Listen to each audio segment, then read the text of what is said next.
Albert Einstein, known for his groundbreaking contributions to physics, also had a sharp wit and a great sense of humor. Here are some stories that showcase his wit.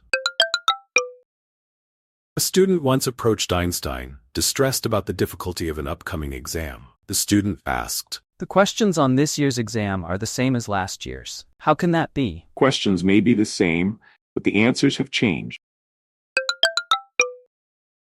Einstein's driver often heard him deliver the same lecture at various venues. One day, the driver suggested that he could probably give the lecture himself, since he had heard it so many times.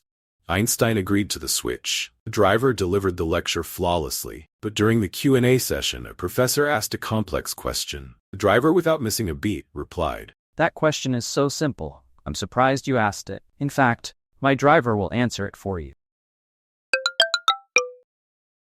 Marilyn Monroe once suggested to Einstein that they should marry, combining her looks with his brains. Einstein quipped, "But what if our child inherits my looks and your brain?"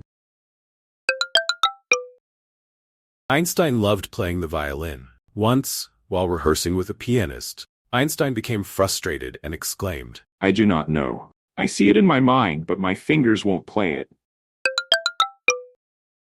Einstein's second wife, Elsa, once complained that he had worn the same suit for 3 days. He responded, "But nobody knows me in Pasadena."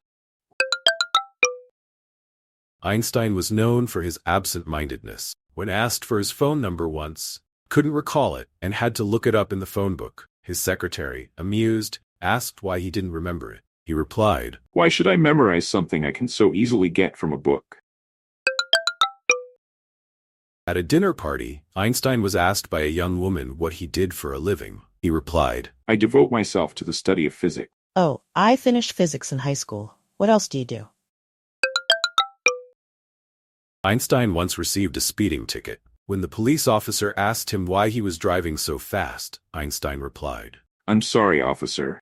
I was trying to keep up with the speed of light."